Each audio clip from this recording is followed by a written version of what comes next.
رضی اللہ تعالی عنہ ہے۔ یہ مدینہ شریف کے رہائش پذیر ہیں، انصاری ہیں، حضور صلی اللہ علیہ وسلم کے عاشق تھے، مالدار تھے، ان کے بڑے باغ تھے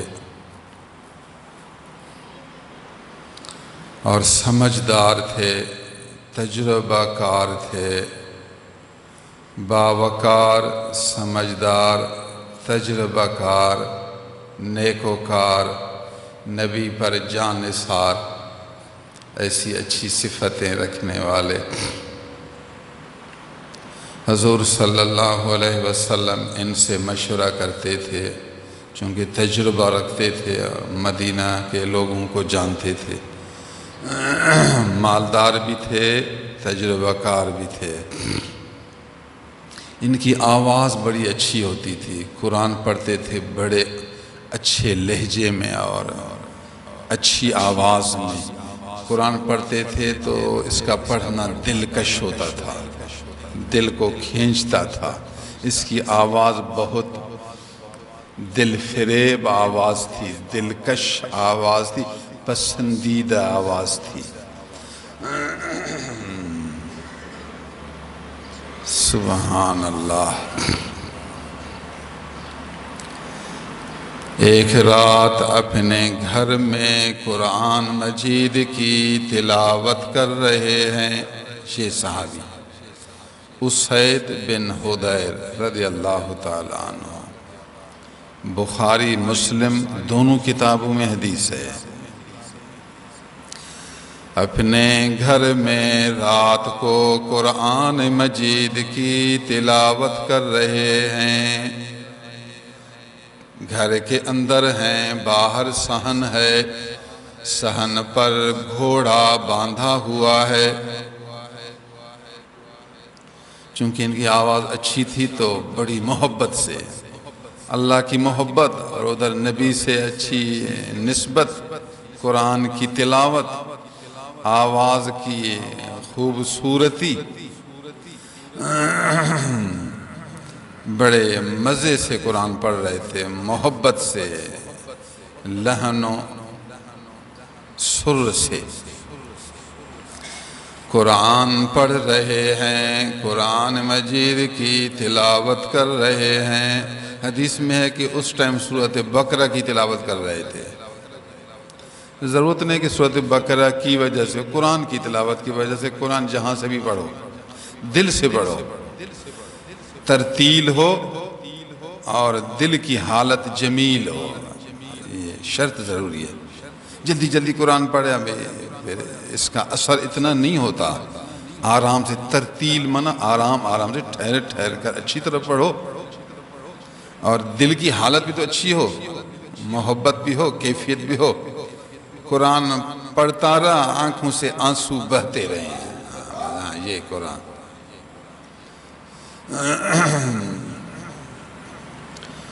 اللہ سبحان اللہ۔ حضرت مجدد الفسانی علیہ رحمہ نے فرمایا، جب مجھے بادشاہ نے بند کیا جیل میں، 2.5 سال بند رہے، ایک دن میں جیل میں قرآن پڑھ رہا تھا تو قرآن مجید کی جب یہ آیت آئی تو میری آنکھوں سے آنسو بسی شروع ہو گئی، آنسو میرے رکتے نہیں تھے۔ اے ایمان والو، اگر تمہارے دل میں ابا کی محبت اللہ رسول سے زیادہ ہے، اگر تمہارے دل میں بھائیوں کی محبت، بیوی کی محبت، رشتہ دار کی محبت، کاروبار کی محبت، محلات کی محبت وغیرہ، اگر دنیا کی چیزوں کی محبت تمہارے دل میں اللہ، رسول اللہ، جہاد فی سبیل اللہ کی محبت سے زیادہ ہے تو پھر انتظار کرو اللہ کا حکم آئے۔ تم پھر کچے ہو نا، اللہ سے اتنی بھی محبت نہیں کہ دنیا کی محبت سے زیادہ ہو، رسول اللہ کی محبت نعوذ باللہ کم، دنیا کی محبت زیادہ، بس یہ آیت شریف پڑھ رہا تھا تو میری آنکھوں سے ایسے آنسو بہہ رہے تھے. بڑا اثر پیدا ہوا اس آیت سے. حالت ہے نا ابھی دل کی ایک حالت ہوتی ہے. ایک دفعہ پنجاب کا دورہ تھا، ویسے میں وزٹ کے لیے گیا تھا کچھ احباب کے ساتھ، ایسا دورہ تھا. تو وہاں صبح نماز کے بعد مسجد میں سورۃ مریم کی تلاوت کا شرف ملا. نماز سے فارغ ہوئے تو بیٹھے تھے، ارادہ کیا تو تھوڑی سی تلاوت کر لوں. قرآن مجید رکھے ہوئے تھے تو قرآن اٹھایا تو سورۃ مریم سامنے آئی، اس کو پڑھنا شروع. اتنا اثر ہوا سورۃ مریم کے ابتدائی رکوع سے، بس پھر آنسو بہہ رہے تھے. آنسو تب بہیں گے جب دل کی حالت عجیب ہو، دل کی حالت رب تعالی عز و جل سے جڑی ہو، خاص کیفیت ہو تو پھر گریہ آئے. جب خاص کیفیت ہی نہیں تو پھر گریہ کیسے آئے؟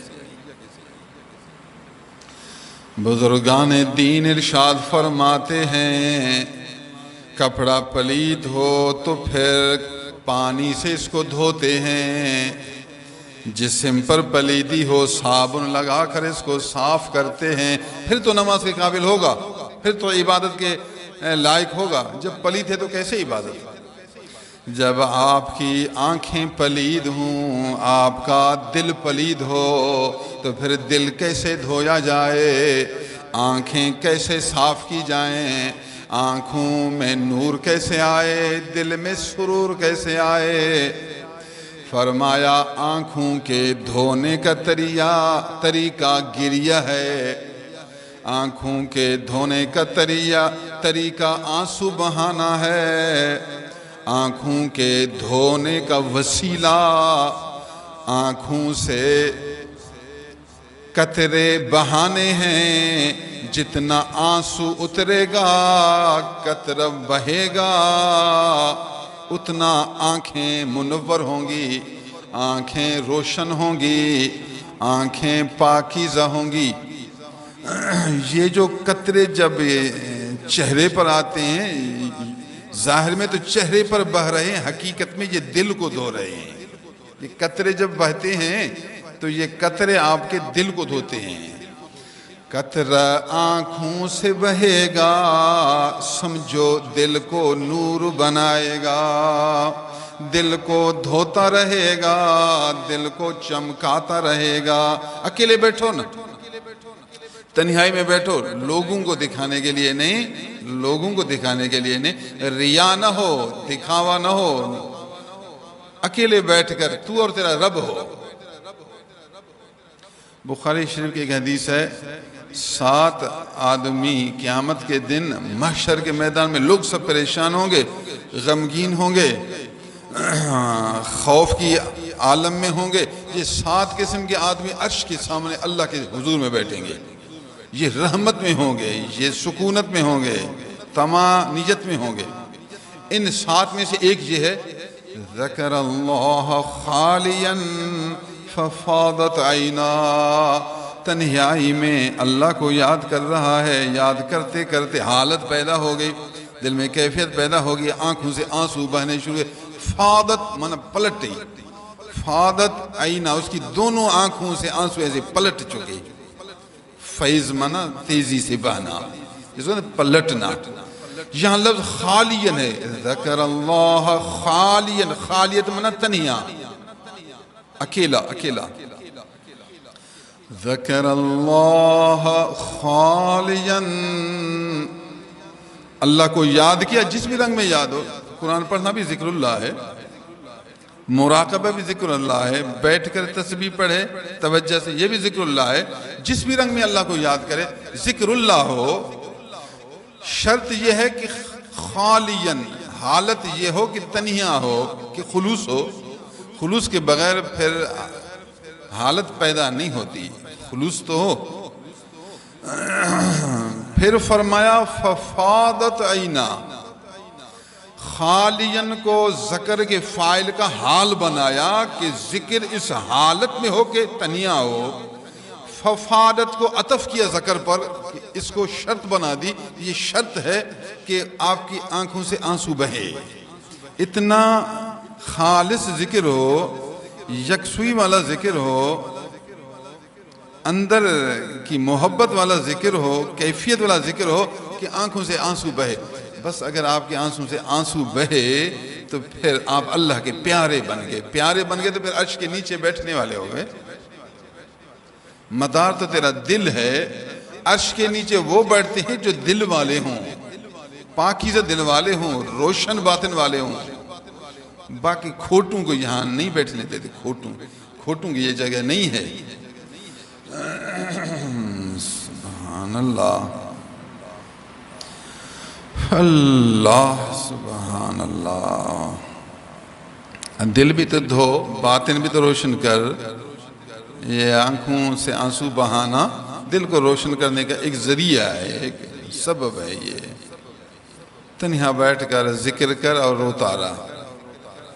اللہ والے ایک دن نہیں، سال ہا روتے رہتے ہیں. سال ہا، ایک سال بھی نہیں، کئی سال بیچارہ روتے رہتے ہیں، یہاں تک کہ ان کا دل اللہ تعالیٰ کی حفاظت میں آ جاتا ہے. پھر رب تعالیٰ ان کے دل کو سنبھالتا ہے.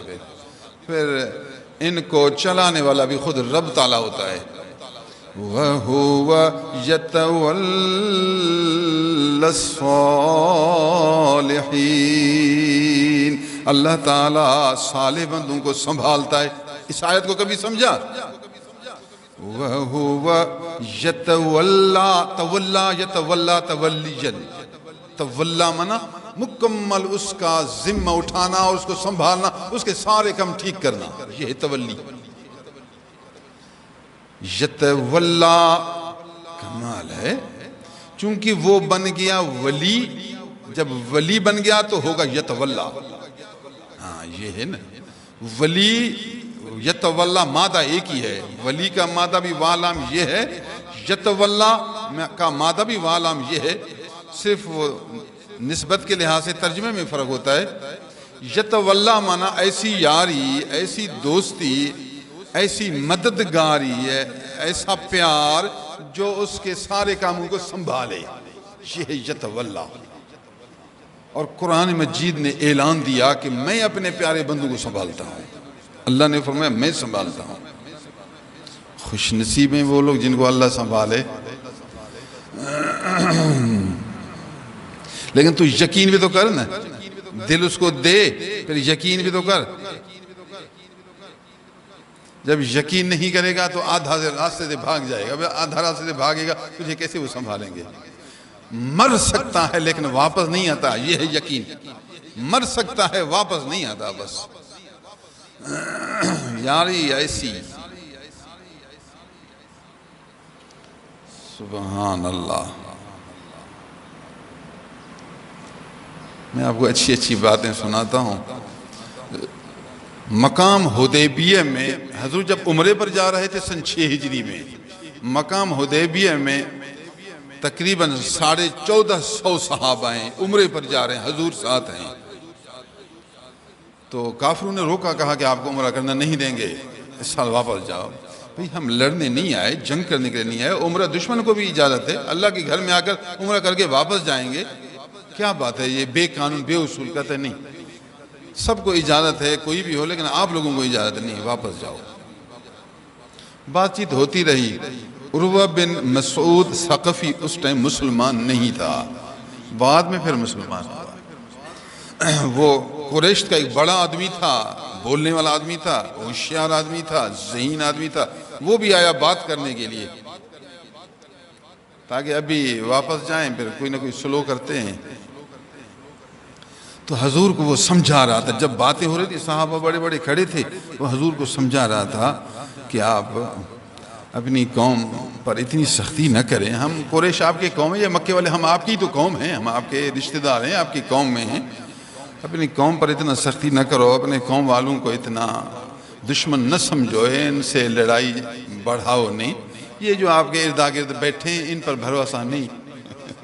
یہ جو آپ کے ارد گرد بیٹھے ہیں یہ آپ کے قوم کے نہیں ہیں، یہ باہر کے آدمی، آج یار ہیں کل بیزار. ان پر کوئی بھروسہ نہیں. جب آدمی ایک دوسرے کو سمجھاتا ہے تو ایسی باتیں کرتا ہے، دلال دیتا ہے. میں تو سمجھتا ہوں ایک دن آئے گا جب بڑا مشکل دن آیا، ان کو پیسہ نہیں ملا نا، یہ سب آپ کے قریب سے بھاگ جائیں گے۔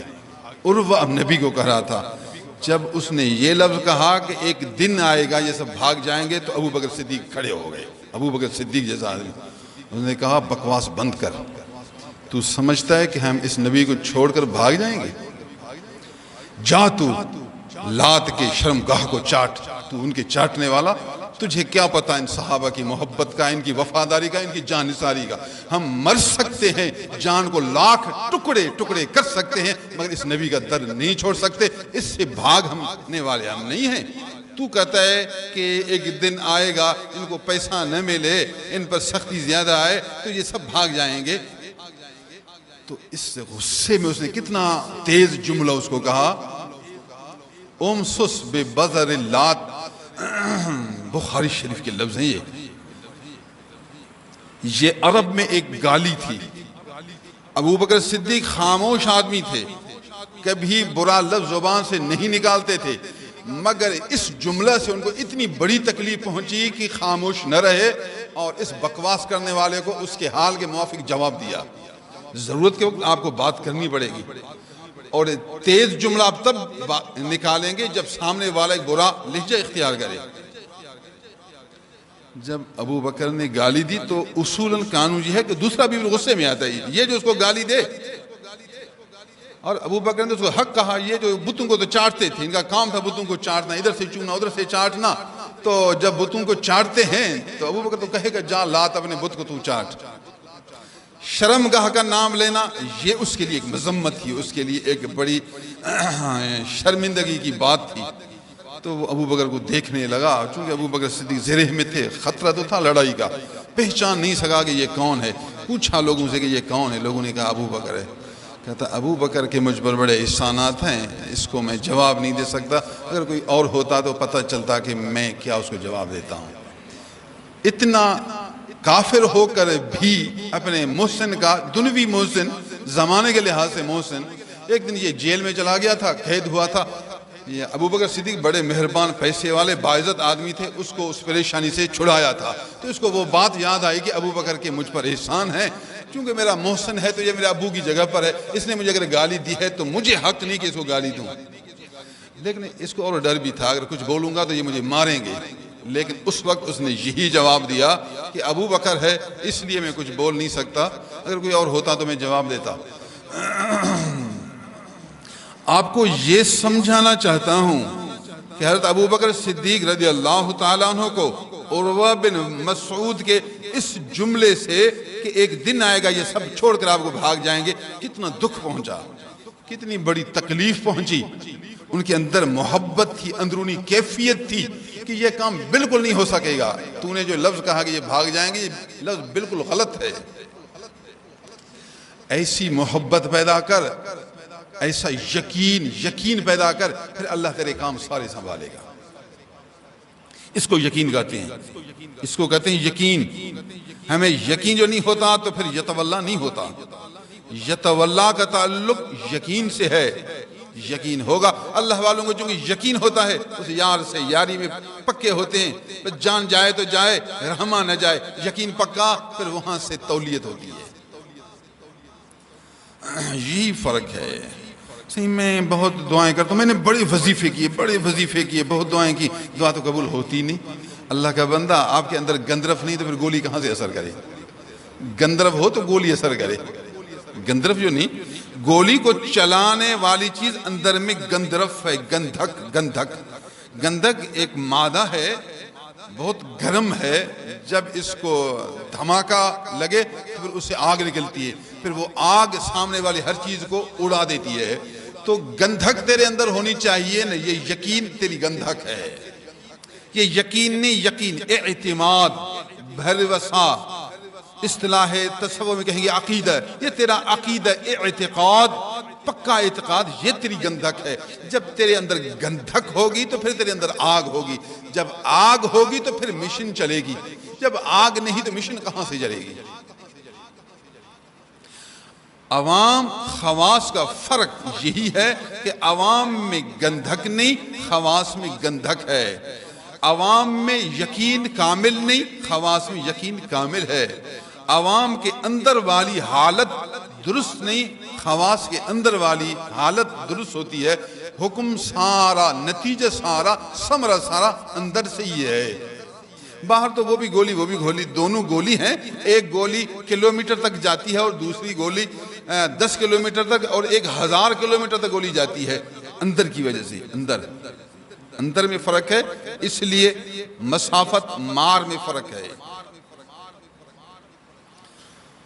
اللہ سبحان اللہ۔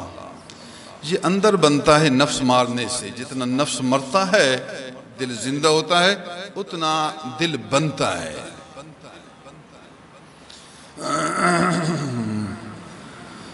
اللہ سبحان اللہ العظیم و بحمدہ سبحان اللہ۔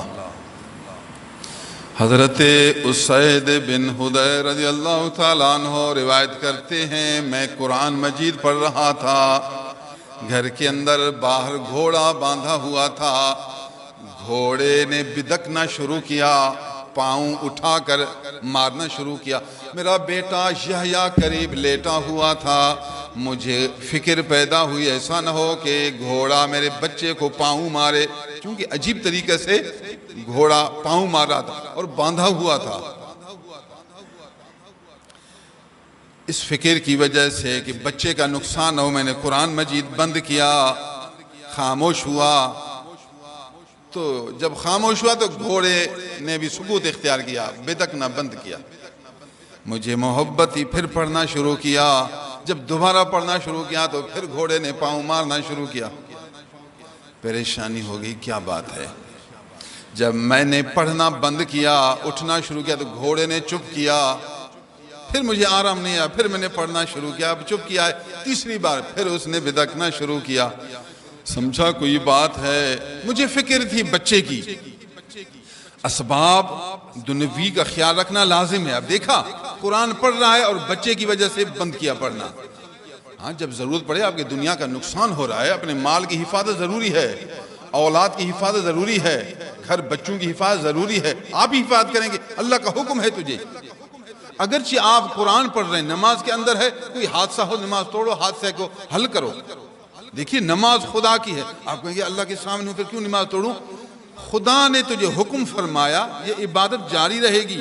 اگر کوئی حادثہ پیش آئے، دنیا کا کوئی نقصان آئے، تو آپ نماز بھی توڑیں، نماز توڑ کر اس کو ٹھیک کریں۔ پھر علماء فقہاء نے پھر وجوہات بیان کی، ان صورتوں میں نماز توڑنا جائز ہے، ان صورتوں میں ناجائز ہے۔ وہ ساری صورتیں در مختار میں موجود ہیں، اور میں نے اپنی کتاب نماز و کتاب میں وہ صورتیں جمع کی ہیں، کن صورتوں میں نماز توڑنا واجب اور کن صورتوں میں نماز توڑنا جائز ہے، اور کن صورتوں میں مکروہ اور کن صورتوں میں ناجائز ہے۔ فقہاء نے قرآن حدیث میں غور کر کے ساری صورتیں جمع کر دی۔ سبحان اللہ۔ ایک بچہ ہے، چلتے کنویں میں گر گیا، آپ نماز میں ہیں، دیکھ لیا کنویں میں گر گیا، فوراً نماز توڑو، اس بچے کو کنویں سے نکالو، چونکہ کنویں میں گر گیا، چھوٹا بچہ ہے تو مر جائے گا۔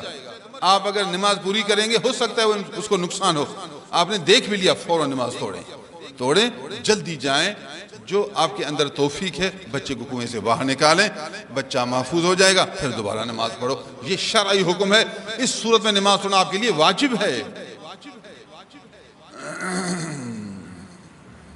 ایک بہت پریشان آدمی ہے، آپ نماز میں ہیں، اس نے فریاد کے انداز میں پکارا، اے فلان میں مر گیا، مجھے بچاؤ۔ تو سمجھتا ہے کہ وہ پریشان ہے اور فریاد کے لہجے میں پکار رہا ہے۔ نماز توڑ کر فریاد رسی کرو، اس کو سنبھالو، اس کو دشمن سے بچاؤ، پھر دوبارہ نماز پڑھو۔ دیکھا آپ نے، ایک انسان کی خدمت کے لیے، انسان کو ظلم سے بچانے کے لیے، موت سے بچانے کے لیے، بڑے حادثے سے بچانے کے لیے آپ کو نماز توڑنے کا بھی حکم ہے۔ تو آپ ان مسائل سے واقف رہیں گے۔ صحابی قرآن پڑھ رہے ہیں لیکن سمجھا کہ بچے کا نقصان ہو رہا ہے، تلاوت بند، بچے کی طرف متوجہ ہو گئے۔ یہی راہ ثواب ہے، یہی تعلیم اسلام ہے۔ یا رسول اللہ، حضور کی خدمت میں پھر آئے، پورا قصہ سنایا۔ حضور میں جب باہر نکلا تو دیکھا سبحان اللہ، آسمان کی طرف ایک بہت بڑی چھتری نما چیز ہے، ایسی چیز ہے چھتری کی طرح، یا بہت بڑا درخت نظر آ رہا ہے، درخت بھی چھتری کی طرح نظر آتا ہے، اس کے اندر چراغ ہیں مختلف جگہوں پر ستارہ کی طرح، آسمان ستارے ایسے اچھے چہرے ہیں، ان کے چہرے چراغ کی طرح چمکتے ہیں، دلکش ہیں۔ میں حیران ہوا، یہ بادل ہے، یہ چھتری ہے، یہ درخت ہے، یہ کیا چیز ہے؟ بادل نما ایک کالی چیز ہے اور اس کے درمیان یہ چراغ ہیں، دیکھو تو چہرے کی طرح پھر چمک رہے نور کی طرح۔ میں سمجھ گیا یہ گھوڑا بدک رہا تھا ان کی وجہ سے۔ میں جب باہر نکلا دیکھ رہا ہوں تو وہ اوپر جا رہا ہے، ابھی پہلے نیچے نظر آ رہا تھا پھر اوپر۔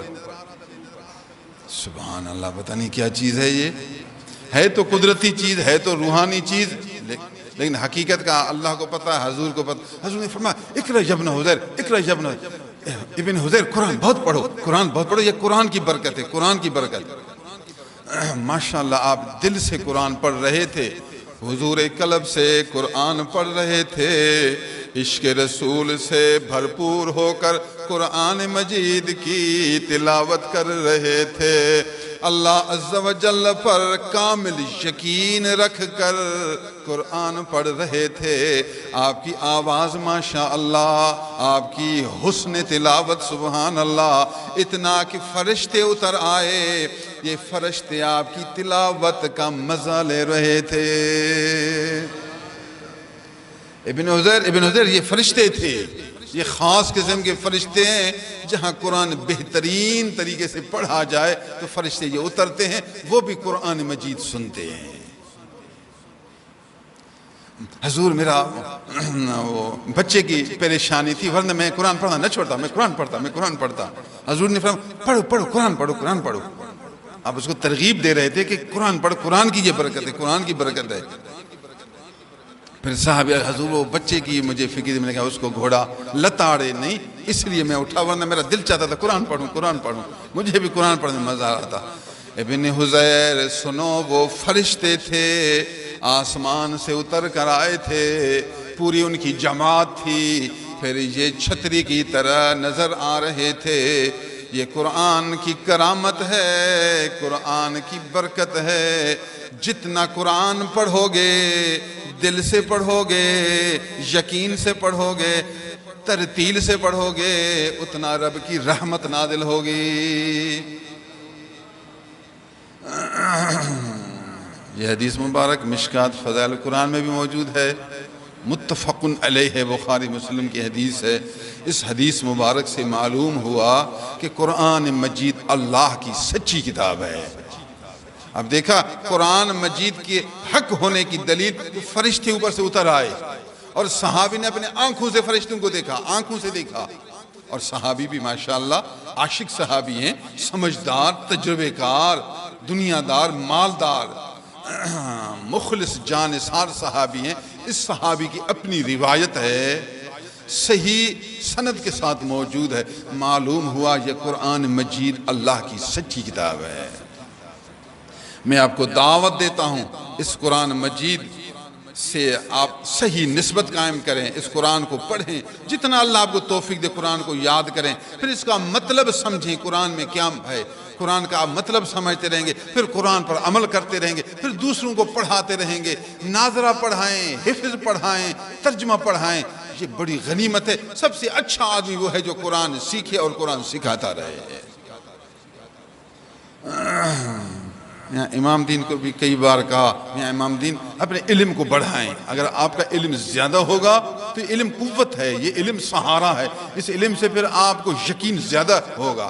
شیطان وسوسے ڈالتا ہے، شیطان انسان کے اندر برے برے خیال ڈالتا ہے، تو ان وسوسوں کو ہٹانے کے لیے ہمارے پاس ہتھیار ہونا چاہیے، سلاح ہونا چاہیے۔ اگر ہتھیار نہ ہو تو ہم کمزور ہوں گے۔ طاقت تو ہے، جذبہ بھی ہے، لیکن ہتھیار ہونی چاہیے، تو ہتھیار آپ کا یہ قرآن مجید ہے۔ قرآن کا علم جتنا زیادہ ہوگا، یہ جو علماء قوی ہوتے ہیں، کیوں ان کے اندر طاقت کیوں ہوتی ہے؟ قرآن کی وجہ سے ہوتی ہے۔ اگر قرآن کا علم زیادہ نہ ہو تو پھر ایک قسم کا ضعف پیدا ہوتا ہے، ایمان تو ہے لیکن وہ قوت نہیں جو علم کے بعد قوت آتی ہے۔ موت تک طالب علم رہیں، موت تک ہمیں علم پڑھنا ہے، موت تک آپ کو طالب علم رہنا ہے جی۔ بس قرآن حدیث سیکھتے رہیں گے، عمل بھی کرتے رہیں گے، سکھاتے رہیں گے، جی ہمارا کام ہے، باقی اور کیا کام ہے۔ نادرہ بھی صحیح سیکھیں اور تجوید کے ساتھ پڑھیں۔ ماشاءاللہ پہلے رمضان میں یہاں آتے رہے، رمضان کے مہینے میں دن کو یہاں دوسرے طلباء بھی تھے، مہمان دن بھی آتے تھے، میں خود بھی باہر آ کر کچھ پڑھاتا تھا۔ ایک قاری صاحب کو منگوایا، آپ ان کو تھوڑا تجوید درست کرائیں کہ تلاوت کم از کم صحیح ہو، قرآن پاک تو ہم غلط نہ پڑھیں۔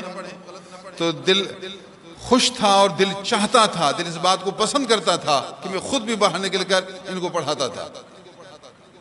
مجھے فکر تھی کہ میری تجوید صحیح نہیں ہے، ایک بڑے قاری کے پاس جانا چاہیے، وہ مجھے تجوید پڑھایا اور مجھے تسلی ہو کہ اب میری تجوید صحیح ہے۔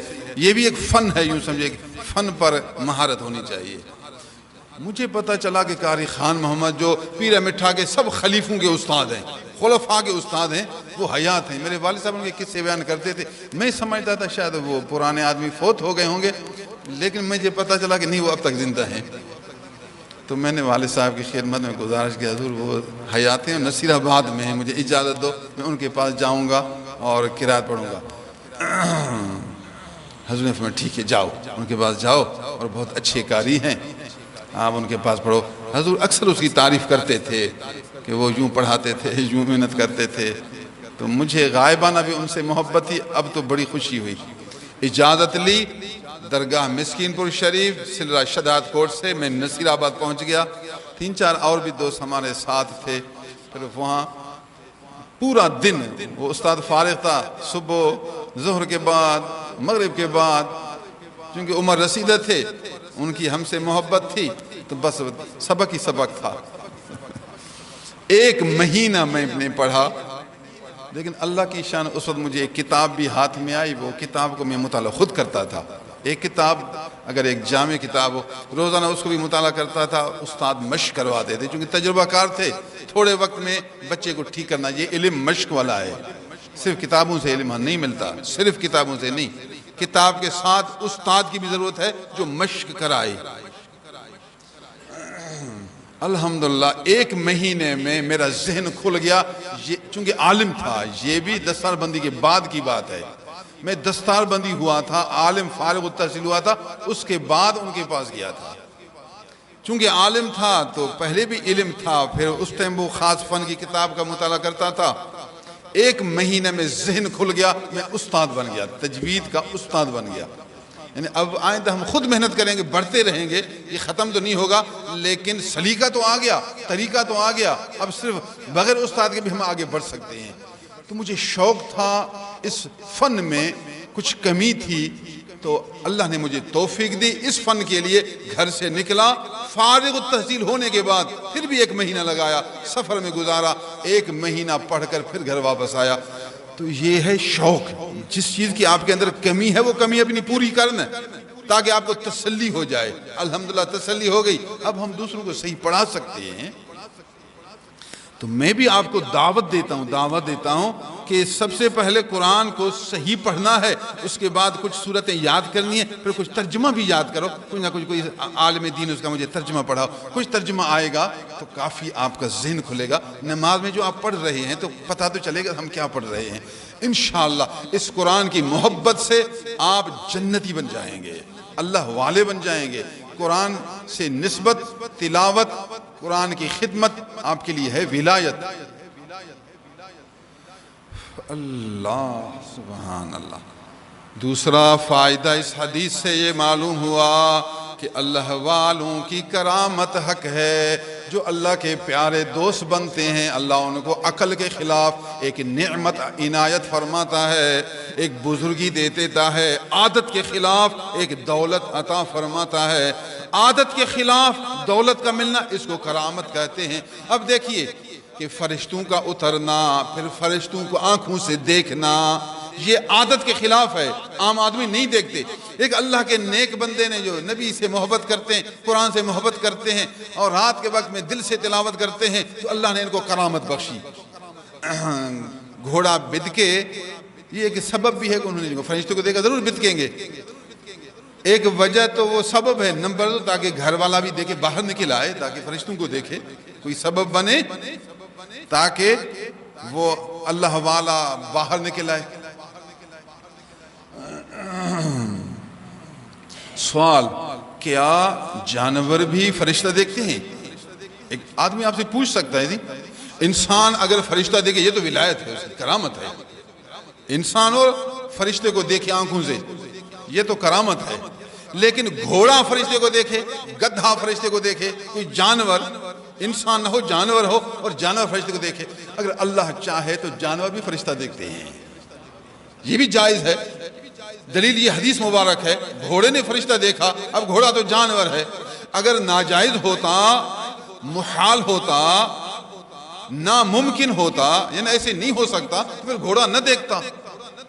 اب بخاری شریف میں ہے کہ گھوڑے نے فرشتوں کو دیکھا، معلوم ہوا کہ جانور بھی فرشتوں کو دیکھ سکتے ہیں، اور یہ بات تب ہوگی ولی اللہ کی وجہ سے۔ گھوڑا بھی تو اسید بن حضیر کا تھا، اور گھوڑے کے دیکھنے سے تو اسید باہر آئے گا، اور بشارت اسید کو دینی ہے، خوشخبری اسید کو دینی ہے، کرامت اسید کو دینی ہے، تو اس کرامت کا ظہور تب ہوگا جب گھوڑا بد کے، وہ تو کمرے کے اندر ہے، باہر نکلے گا فرشتوں کو دیکھے گا۔ سبب ظاہر میں گھوڑا بنا، اور اصل سبب تو وہی اللہ کے نیک بندہ ہیں۔ معلوم ہوا اللہ والوں کی کرامت حق ہے، حدیث سے کرامت ثابت ہے، جس طرح قرآن سے ثابت ہے۔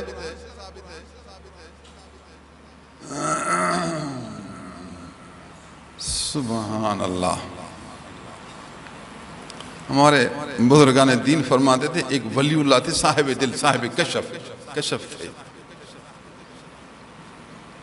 پھر بی بی نے کہا، حضرت صاحب ابھی کبھی مہمان آتے ہیں 4 اور ہم روٹی بناتے ہیں 2 کے لیے، پھر عین ٹائم پر پریشان ہوتے، کہتے ہیں مہمان 4 ہیں، تو پہلے بتاتے 4 تو 4 بناتے، کبھی ہم 10 کے لیے کھانا بناتے ہیں اور مہمان آپ کے آتے ہیں 5، تو پھر روٹی بچ جاتی ہے، پریشانی ہے، کوئی ایسا بندوبست کرو۔ بی بی صاحب نے شوہر کو کہا، گھر والے کو، کوئی ایسا انتظام کرو مہمانوں کے لیے تاکہ کھانا کم نہ ہو اور بچے نہ، کچھ مناسبت ہو، پریشانی ہوتی ہے۔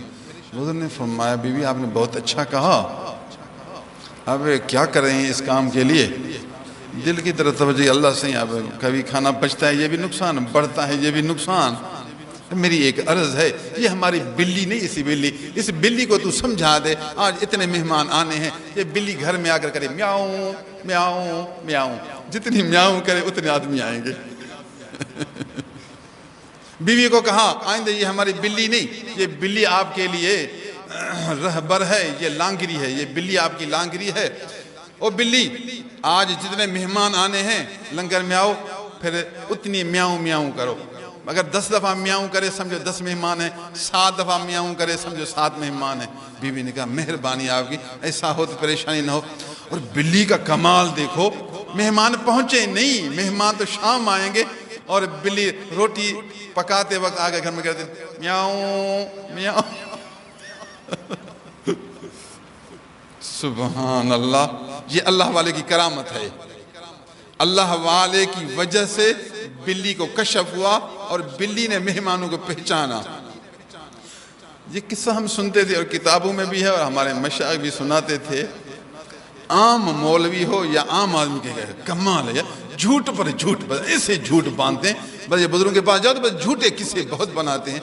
بے شک کچھ لوگ جھوٹے قصے بھی بناتے ہیں، یہ بھی بہت ہے آج کل، رسمی پیر، ڈنی پیر، جاہل خراب، نہ قرآن کا پتہ، نہ حدیث کا پتہ، نہ عمل، نہ تو کچھ بھی نہیں، جھوٹے قصے بہت بناتے ہیں۔ یہ بات بھی حق ہے، جھوٹے قصے بھی بہت ہیں، لیکن سچے قصے بھی ہیں، سچے قصے، جھوٹے بھی ہیں تو سچے قصے بھی ہیں۔ اس قصے کے لیے، اس بلی کے پہچاننے کے لیے اگر کوئی شخص دلیل پوچھے، ہم کہیں گے بلی ایک جانور ہے، تو جانور کو بھی کرامت مل جاتی ہے، وہ بھی خرق عادت اس کو مل سکتا ہے، تو بلی ہے لیکن اس کو خرق عادت کے طور پر اللہ نے اس کو سمجھا دیا۔ تو اس طرح اس کی دلیل حدیث میں وہی گھوڑا ہے۔ جب گھوڑے نے فرشتوں کو دیکھ لیا، فرشتوں کو کون دیکھتا ہے؟ فرشتے دیکھنے کے نہیں ہوتے۔ جب گھوڑے نے فرشتوں کو دیکھ لیا تو بلی نے مہمانوں کو دیکھ لیا، بات تو ایک ہی ہے، مطلب ہے تو کرامت۔ اللہ والے کے مفاد کی وجہ سے جانور سے کرامت ظاہر ہوئی ہے، اس میں بھی غلطی نہیں۔ قرآن میں بھی ہے جانور کو کرامت ملی اللہ والے کی وجہ سے، قرآن میں بھی ہے۔ حضرت سلیمان علیہ السلام آ رہے تھے، اللہ نے فرمایا قرآن میں سلیمان علیہ السلام لشکر کے، وہ ہے روئے زمین کے بادشاہ سلیمان، اللہ نے اس کو طاقت دی تھی، لشکر پر آ رہے تھے، بڑا لشکر ہے اور وہ تخت ہے ان کا، تخت کے اوپر آ رہے ہیں، چیونٹی بہت دور ہے، چیونٹی نے فوراً دور سے سلیمان علیہ السلام کو دیکھ لیا، کہا بہت بڑا لشکر آ رہا ہے، بڑا لشکر، اپنے چیونٹیوں کو کہا جلدی جلدی اپنے سوراخوں میں جاؤ، جلدی جلدی، ایسا نہ ہو کہ سلیمان آئے اور تمہیں لتاڑے۔ بابا یہ بتاؤ کہ چیونٹی نے سلیمان کے لشکر کو دیکھا کیسے؟ چیونٹی ایک جانور ہے، چیونٹی ولی اللہ تو نہیں، چیونٹی ولی اللہ نہیں ہے، ایک جانور ہے، اور اس جانور نے سلیمان اس کے بڑے لشکر کو دور سے کیسے دیکھا؟ اور سلیمان دور تھے، وہاں سے مسکرانا شروع کیا۔ لوگوں نے پوچھا حضور خیر ہے؟ فرمایا وہ چیونٹی کی بات پر ہنس رہا ہوں۔ سلیمان دور سے سن، چیونٹی کی کوئی بات سنتا ہے؟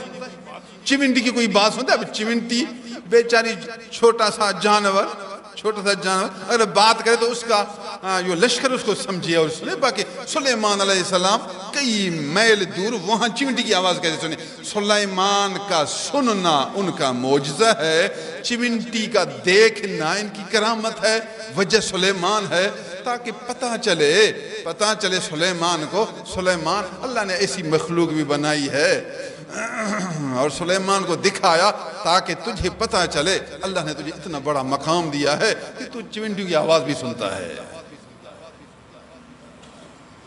اللہ، یہ باتیں تب آپ کو سمجھ میں آئیں گی جب دل تو آپ کا زندہ ہو، جب آپ کا ایمان تو مضبوط ہو، جب تو اس یار سے سچی یاری تو لگائے، ورنہ صرف تو دنیا کے اسباب کو سمجھے گا، قوانین کو سمجھے گا، سائنس کے جو اسباب مقرر ہیں اس کو سمجھے گا، سائنس کے خلاف ہر چیز کا انکار کر بیٹھے گا کہ تو کچھ بھی نہیں۔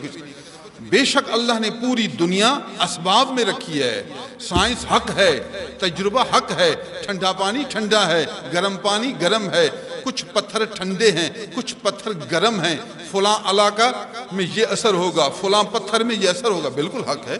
ہم بھی اسباب کو مانتے ہیں، اسباب اختیار بھی کرتے ہیں، اس کی شان ہے، واہ خدا تیری شان، سبحان اللہ۔ کوٹیا میں ٹھنڈک ہے، ہاں جی، ایبٹ آباد میں سرحد کے بعض پہاڑوں کے علاقہ میں بہت ٹھنڈک ہے، واہ خدا تیری شان، سبحان اللہ، ماشاءاللہ، سبحان اللہ، الحمدللہ۔ خدا کی تعریف کرو، اس کی شان کو پہچانو، اس کے کمالات کو دیکھو۔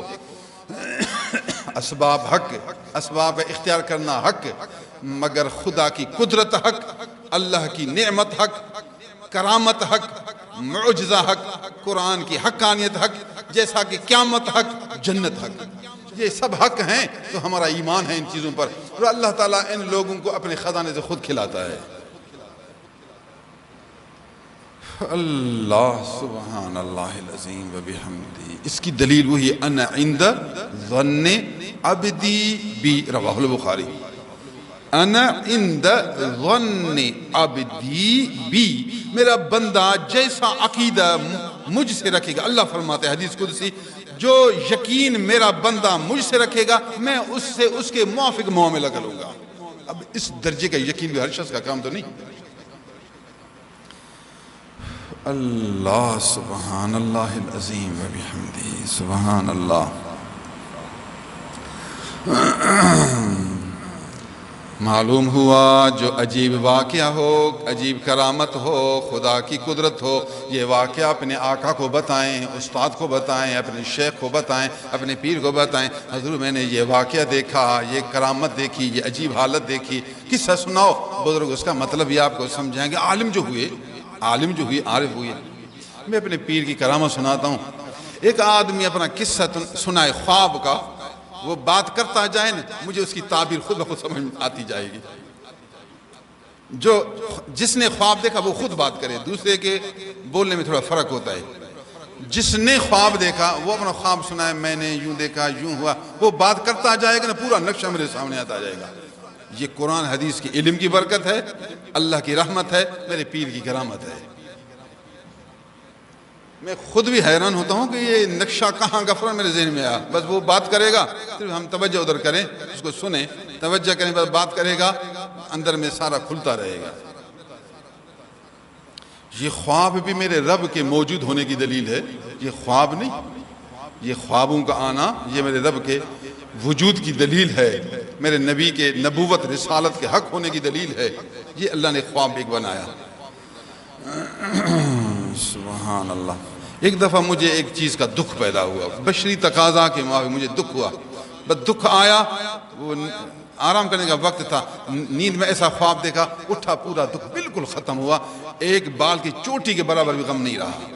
سمجھا آپ نے کیسے خواب آیا، کیا ہوا، کیا تھا یہ خواب، کیسے غم سارے کو کیا ختم؟ یہ میرے رب کی قدرت ہے، یہ ہے اللہ رسول کے حق ہونے کا ثبوت اور دلیل بین۔ اللہ حق ہے، محمد رسول اللہ حق ہیں، ولایت حق ہے، اللہ کا اپنے نیک بندوں کو سنبھالنا حق ہے۔ اللہ سبحان اللہ العظیم و بحمدہ۔ میں نے آپ کو ایک حدیث مبارک سنائی ہے، اس حدیث مبارک سے قرآن مجید پڑھنے کی بھی برکت ملی، اللہ والوں کی کرامت بھی معلوم ہوئی، اور اپنے محبوب کو، اپنے بڑے کو واقعہ سنانے کا ثبوت بھی معلوم ہوا کہ آپ جو چیز دیکھیں اپنے بڑوں کو بتائیں، پھر بڑے آپ کو سمجھائیں گے۔ حضور صلی اللہ علیہ وسلم نے اس کو سمجھایا، قرآن کی برکت، قرآن پڑھو، قرآن پڑھو۔ پھر فرمایا فرشتے تھے، یہ جو نورانی نظر آ رہے تھے، فرشتوں کے چہرے نورانی ہوتے ہیں، اس لیے یہ قرآن سننے کے لیے آئے تھے۔ آپ اچھی آواز سے جو دل سے جو قرآن پڑھ رہے تھے، حالت سے جو قرآن پڑھ رہے تھے، جب اس قسم کی تلاوت ہو تو پھر یہ فرشتے نازل ہوتے ہیں۔ حضور اس کو سمجھا رہے ہیں، یہ اس کا مطلب ہے۔ سید بن حسین، اگر آپ خاموش نہ رہتے، تلاوت سے چپ نہ کرتے، تلاوت جاری رکھتے، یہ فرشتے وہاں کھڑے رہتے، سنتے رہتے، یہاں تک کہ دوسرے صحابہ کرام بھی ان کی زیارت کر لیتے۔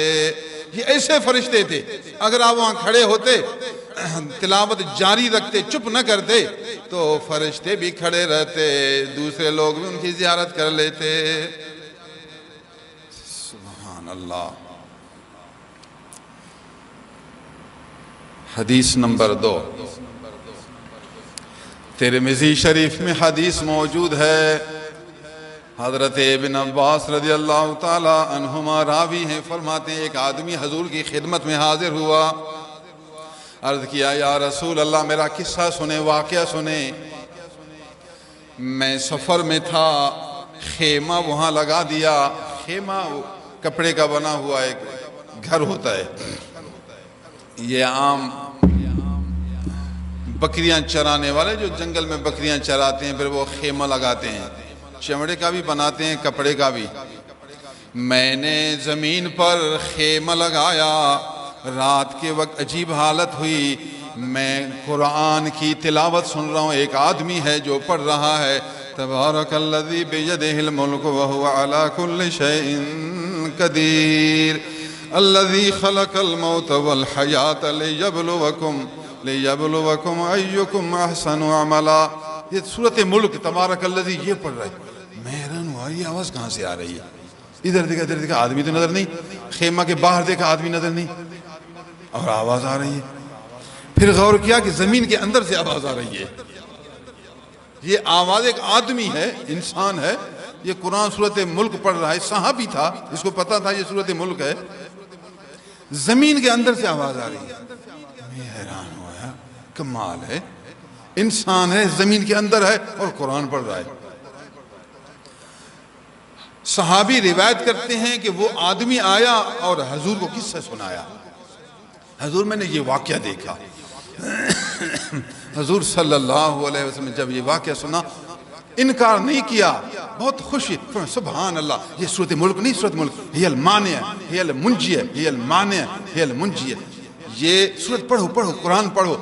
جو شخص قرآن مجید دنیا میں دل سے پڑھے گا، محبت سے پڑھے گا، عشق سے پڑھے گا، حالت سے پڑھے گا، اللہ کی اس پر رحمت نازل ہوگی، اللہ اس کو کرامت عطا کرے گا۔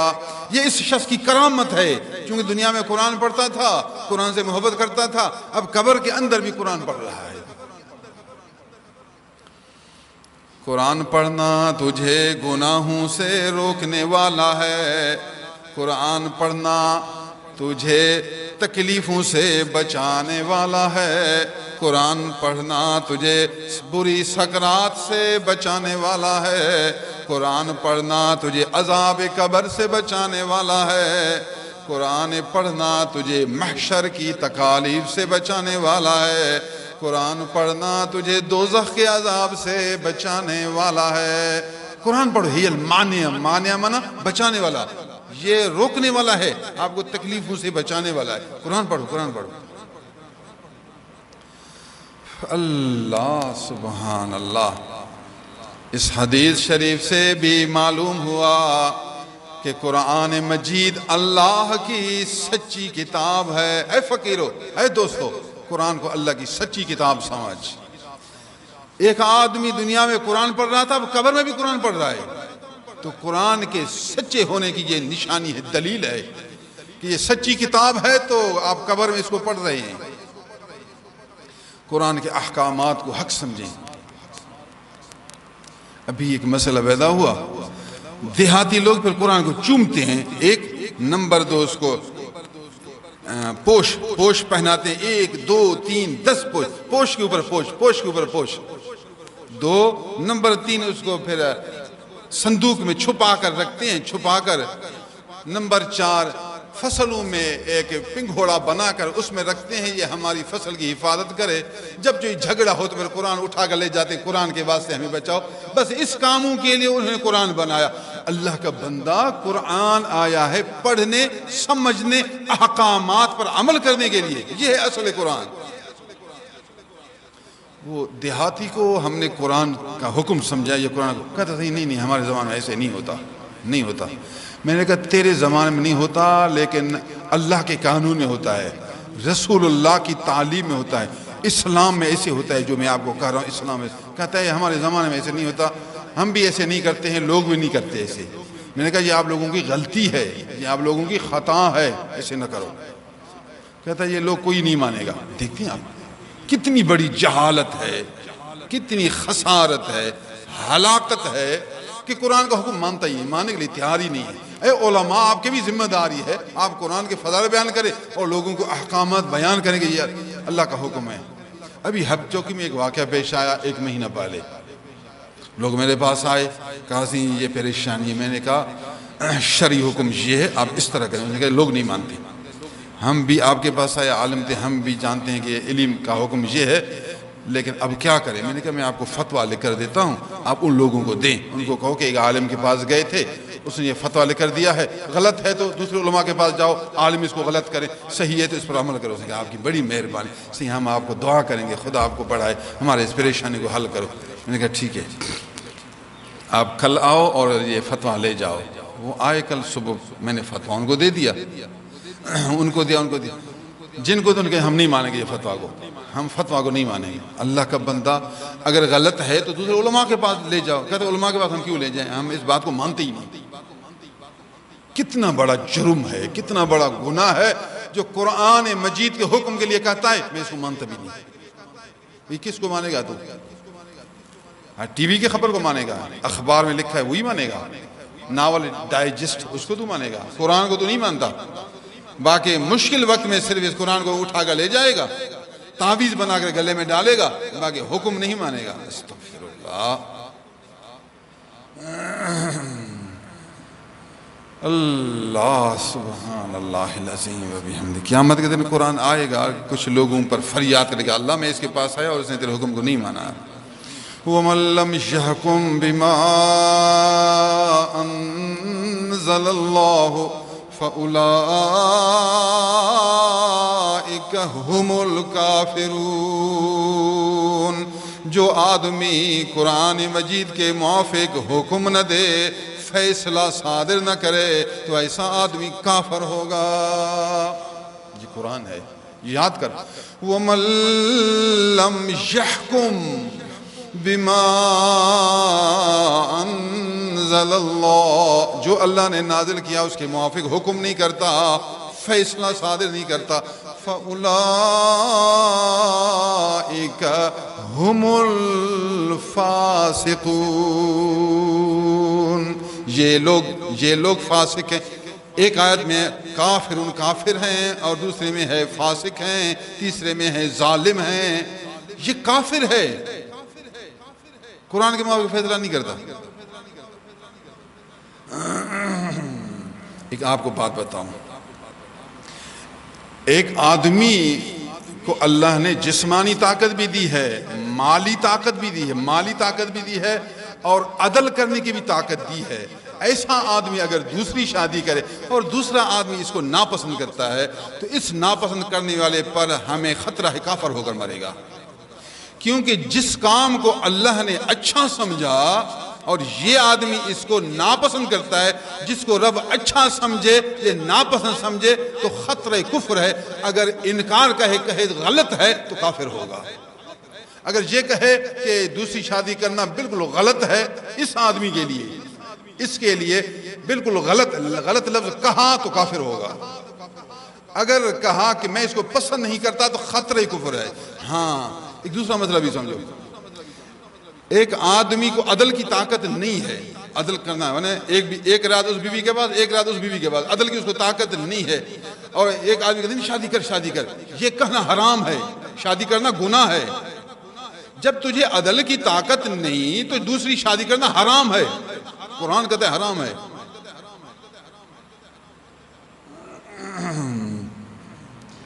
فَإِنْ خِفْتُمْ أَلَّا تَعْدِلُوا فَوَاحِدَةً، اگر تمہیں عدل نہ کرنے کا خوف ہے کہ عدل نہیں کروں گا تو ایک بیوی کرنا۔ قرآن کہتا ہے ایک کر، پھر تو کیوں کہتا ہے دو کرنا حرام ہے نا؟ دوسری شادی کرنا بھی حرام اور جو دوسری شادی پر خوش ہو وہ بھی حرام، دونوں حرام ہیں۔ دو مسئلے ہیں، دونوں سمجھنے آپ کو۔ جس آدمی میں جانی طاقت ہو، جسم والی طاقت بھی ہو، مالی طاقت ہو خرچہ دینے کی، نمبر 3 عدل کرنے کی بھی طاقت ہو، عدل ایک رات اس کے بعد ایک رات اس کے بعد، عدل کی بھی طاقت ہو، ایسے آدمی کے لیے اگر دوسری شادی کو پسند نہ کرے تو گناہ ہے، خطرہ کفر ہے۔ اگر کہے کہ ناجائز ہے، یہ آدمی غلط کر رہا ہے جو دوسری شادی کر رہا ہے، تو کافر ہو جائے گا، کیونکہ قرآن کے خلاف ہے۔ تو قرآن کو مانے گا یا رسم و رواج کو مانے گا؟